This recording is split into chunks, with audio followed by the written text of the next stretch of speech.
आज हम लोग टेक्निकल स्किल्स के ऊपर बात करने जा रहे हैं कि टेक्निकल स्किल्स ऐसी कौन सी हैं जिनको हम लर्न करके हाई इनकम जनरेट कर सकते हैं। देखें, एक बात हमें समझनी पड़ेगी कि टेक्निकल स्किल्स अलग होती हैं, क्रिएटिव स्किल्स अलग होती हैं। ग्राफिक्स यानी जो कि क्रिएटिव है तो उसके अंदर ग्राफिक्स भी आ जाता है। इसी तरीके से मार्केटिंग की अलग स्किल्स होती हैं। आज हम खाली टेक्निकल सीखेंगे जिनमें AI computing, cloud computing, generative AI या AI जेनेटिक्स ये सारी आ रहे होंगे।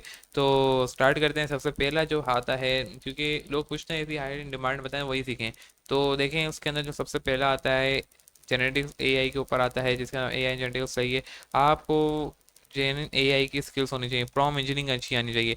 और जेनेटिक AI में ये समझता हूँ कि खाली टेक्निकल स्किल्स को नहीं आनी चाहिए, बल्कि एक ग्राफिक डिज़ाइन को भी पता होना चाहिए कि प्रॉम्प्ट इंजीनियरिंग क्या होती है, उसकी भी प्रॉम्प्ट इंजीनियरिंग बहुत अच्छी होनी चाहिए। अगर उसकी प्रॉम्प्ट इंजीनियरिंग बहुत अच्छी है, प्रॉम्प्ट इंजीनियरिंग से ये मुराद नहीं है कि आपको लिखने आना चाहिए। प्रॉम्प्ट इंजीनियरिंग का सिंपल मतलब ये है कि आपकी प्रॉब्लम सॉल्विंग भी अच्छी होनी चाहिए। आपको आप एक तौर पे बीच में जो है आप बीच के पर्सन हो, आपने फर्स्ट और थर्ड पर्सन के दरमियान काम करना है। फर्स्ट पर्सन आपका क्लाइंट होगा, सेकंड पर्सन आप होगा, थर्ड पर्सन आपका AI होगा, उससे आपने काम निकलवाना है। देखें, एक ग्राफिक डिज़ाइनर है, मिसाल दूंगा, और जो है आप बहुत अच्छे से काम कर रहे हैं, सही है, लेकिन आ जाता है AI का दौर। AI का दौर आ गया है। अब वही काम जो आप कर रहे थे 1 से 2 दिन लगा के, वो AI जो है चंद मिनटों में कर देता है। अब इसमें आपका क्या काम है? आपकी कब महारत देखी जाएगी? आपको ये आना चाहिए, आपकी प्रॉब्लम सॉल्विंग अच्छी होनी, आपकी क्रिटिकल थिंकिंग अच्छी होनी चाहिए। आपको सामने वाले की इमोशंस से रिलेटेड हर बात समझ में आनी चाहिए, वो क्या चाह रहा है, उसके ब्रांड के बारे में क्या है, वो अपने बिजनेस के बारे में क्या चाह रहा है। अगर उसको एक पोस्ट बनवानी भी है आपसे, या लोगो भी बनवाना है, मिसाल के तौर पर उसको एक पोस्ट बनानी है, वो क्या चाह रहा है, आपने उसकी एक एक बात को लिखनी आनी चाहिए। इससे कहते हैं प्रॉम्प्ट इंजीनियरिंग।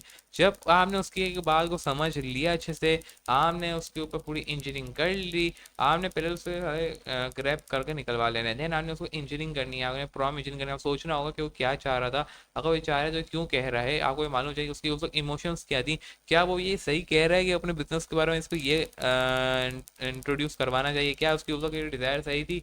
अगर वो सही थी तो हम मोस्ट लकली हैं, आपको मालूम हो गया, आप प्रॉम्प्ट इंजीनियरिंग करेंगे, करने आनी चाहिए। जब आपने कर ली, देन आपने उसको AI को दे देना है।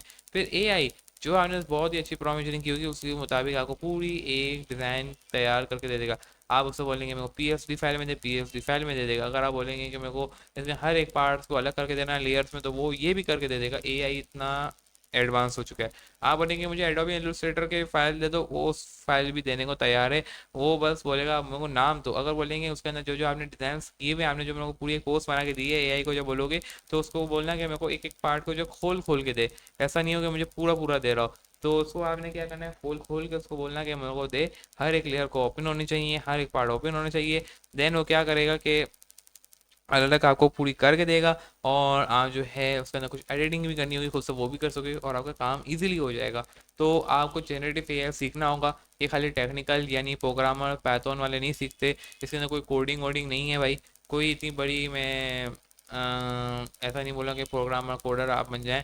मैं जेनरेटिव AI की सिंपल सी बात कर रहा हूँ। जेनरेटिव AI के अंदर कोई प्रोग्रामिंग का नहीं होता। आपको बस टूल्स को यूज़ करने आना चाहिए, आपको प्रॉम्प्ट इंजीनियरिंग अच्छे करनी चाहिए। जेनेटिव AI के अंदर से प्रॉम्प्ट इंजीनियरिंग भी नहीं आती। मैं कहता हूँ कि साथ में जो है आपके टूल्स भी आते हैं, जो भी AI टूल्स हैं, आप ग्राफिक डिजाइन का उसको किस तरह से यूज़ करते हैं, ये भी एक आपकी एक जो है क्रिएटिव माइंड्स होते हैं कि आपको किस तरह इस्तेमाल में ला सकते हैं। नेक्स्ट जो आती है, तो उसको ज़रूर से पहले तो एक्सप्लोर करना मत भूलिएगा। अब इसकी अगर मैं आपको डिमांड बताऊं, सबसे पहले AI इंजीनियर्स की इतनी हैं जो कि अच्छे से कर सकते हैं एवरेज बेस पे। ग्राफिक डिज़ाइनर भी इतना कमा सकते हैं अगर उनकी प्रॉम्प्ट इंजीनियरिंग और AI टूल्स को उसको सही इस्तेमाल करने आ जाए। बिजनेस के अंदर जो टूल्स को इस्तेमाल कर रहे होते हैं, अप्लाई कर रहे होते हैं, वो इतना कमा रहे हैं, हो रहा है ये। इंजीनियर्स अगर आ रहा है तो इतना कमा रहे हैं इसको लेके। डेटा इंजीनियर्स हैं, डेवलपर्स हैं, इनको इतना कमा रहे हैं, तो ग्राफिक डिज़ाइन क्यों नहीं भाई? यहाँ पे ग्राफिक डिज़ाइन का नाम क्यों नहीं आ रहा भाई? आना चाहिए, और आए, क्योंकि हो रहा है और आएगा।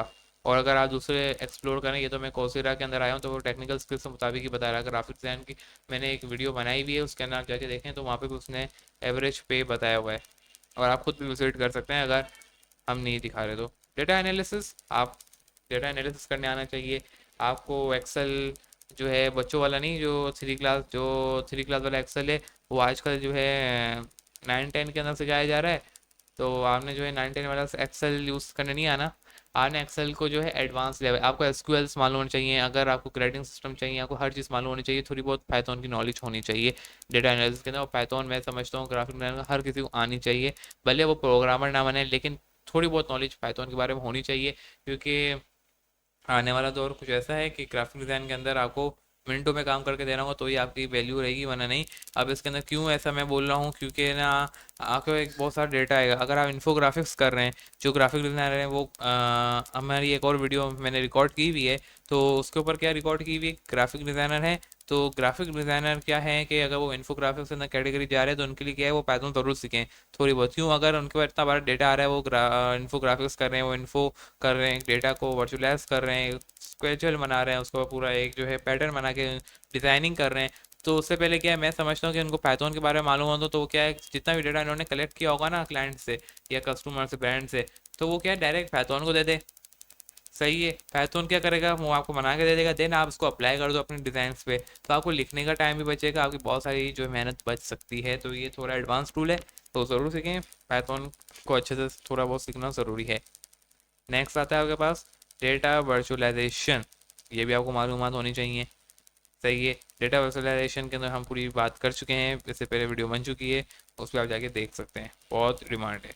साइबर सिक्योरिटी, आपको मालूम है नई नई कंपनी से हर कोई वेबसाइट अपनी लॉन्च करे, लेकिन हर कंपनी की, जैसे कि एक शॉप होती है ना, मैं बिजनेस के ऊपर बात कर रहा हूँ, तो वो क्या कहते हैं कि मेरी शॉप, मेरा जो ब्रांड है ना, वो प्रोटेक्ट करे, कोई भी थ्रेट ना है, कोई भी चोरी ना हो, ये वो वगैरह से, जो सिक्योरिटी कार्ड रखता है फिजिकल में। लेकिन अब ऑनलाइन का दौर है, डिजिटल दौर है, तो डिजिटल दौर है तो सब डिजिटल क्राइस की तरफ जा रहे हैं, लेकिन जाहिर सी बात है डिजिटल अटैक भी होगा या फिजिकल अटैक हो सकता है। फिजिकल थ्रेट होते हैं तो डिजिटल थ्रेट भी होंगे, वायरस का अटैक होना इस तरीके से। तो साइबर सिक्योरिटी डिमांड बहुत ज़्यादा बढ़ रही है, क्योंकि जितनी वेबसाइट्स आ रही हैं उतनी साइबर सिक्योरिटी की जरूरत हो रही है, जितने पोर्टल्स बन रहे हैं, जितनी ये जो डिजिटलाइजेशन हो रही है, उतनी इसके अंदर डिमांड बढ़ रही है। अब अगर मैं इसकी आपको पे जॉब्स बताऊं, यहाँ पे कुछ उन्होंने डाली नहीं है, ये देखें इस तरीके से, मैनेजर, इन सब की भी डिमांड बहुत ज़्यादा है। कस्टमर सर्विसेज, आपको अच्छे से कम्युनिकेशन स्किल्स बहुत अच्छी होनी चाहिए, आपको डीलिंग करने आनी चाहिए, आपको मालूम हो किसे क्या विन करना है प्रोडक्ट को, इनकी डिमांड भी बहुत ज़्यादा है। देन आता है यूज़र एक्सपीरियंस, यूएक्स और यू डिज़ाइन के ऊपर आपको अच्छे से मालूमात होनी चाहिए, इस पर वीडियो बन चुकी है। आपको प्रोडक्ट डिज़ाइन करने आना चाहिए, उसके ऊपर पूरा काम करने आना चाहिए, और वीडियो मौजूद है। और उनकी डिमांड है ग्राफिक डिज़ाइन वालों, ये देख लो, इस तरह के मौजूद हैं। तो कोई भी देख रहा हो, कोई पता नहीं कौन सी वीडियो पे लगेगी, दोनों रिकॉर्ड हुई है, ग्राफिक डिज़ाइन की भी हो रही है, ये भी हो रही है। अब मुझे नहीं मालूम पहले मैं कौन सी लॉन्च करने वाला हूँ, लेकिन ज़रूर देखनी है दोनों। रिस्क मैनेजमेंट भी एक बहुत अच्छी स्किल है, इस पर भी लोग कमा रहे हैं। फाइनेंशियल स्किल, बिजनेसेस को मालूम होना चाहिए कि उसके अंदर कितना है, तो आपको एनालिसिस करने आना चाहिए कि इस काम के अंदर जाए ना जाए। Web developer, front end full stack, इसके अंदर पाइथन प्रोग्रामर के लिए मशीन लर्निंग, ये इनको मालूमात होनी चाहिए, उनकी डिमांड बहुत ज़्यादा है। प्रोजेक्ट मैनेजमेंट हो गया, इसी तरीके प्रोजेक्ट मैनेजमेंट करने कोई नया अगर गोल है, उनको अचीव करने के लिए क्या क्या टारगेट्स होंगे मालूम हो, भले आपको ये प्रोग्रामिंग ना हो, अगर प्रोग्रामिंग से रिलेटेड उनको कोई प्रोडक्ट लॉन्च करना है तो आपको मालूम हो कि उसके लिए क्या स्ट्रेटजीज अपनानी चाहिए। Account management, content creation management, इसमें वीडियो एडिटिंग सब आ जाती है, डिजिटल मार्केटिंग भी आ जाती है, ब्रांड मार्केटिंग भी आ जाती है। अगर कोई नया ब्रांड आ रहा है जो उसको मार्केटिंग और ग्रो कराने के लिए उसको इन सारे स्किल्स पे काम करना पड़ता है, तो ये सारी डिमांड इससे रिलेटेड आती हैं। तो ये सारी सीखोगे तो आप ब्रांड मार्केटिंग कर पाओगे और आपकी वर्थ बढ़ जाएगी। क्वालिटी इंश्योरेंस, और से ये कुछ स्किल्स हैं जो कि आपने सीखनी होनी चाहिए। एनालिटिकल थिंकिंग, मैं समझता हूँ इसके अंदर बहुत सारी होती हैं, इन्होंने बहुत ही कम डाली हैं यहाँ पे, 6 से ज़्यादा होती हैं, ये बहुत कम है। मैं बोलता हूँ कम्युनिकेशन स्किल भी होनी चाहिए, प्रॉब्लम सॉल्विंग भी होनी चाहिए, सॉफ्ट स्किल्स के अंदर बहुत सारी आती हैं, उन सब के बारे में आपको मालूमात होनी चाहिए। तो दोनों वीडियो देखनी है, ग्राफिक डिज़ाइन वाली भी देखें, ये वाली भी देखें, और नेक्स्ट वीडियो के अंदर मिलते हैं। और उम्मीद है आपको आज की वीडियो अच्छी लगी होगी, ये वो स्किल्स जिनकी आपने डिमांड बोली थी कि बताएं, तो मैंने बता दी है। तो मिलते हैं नेक्स्ट वीडियो के अंदर। अल्लाह हाफिज़।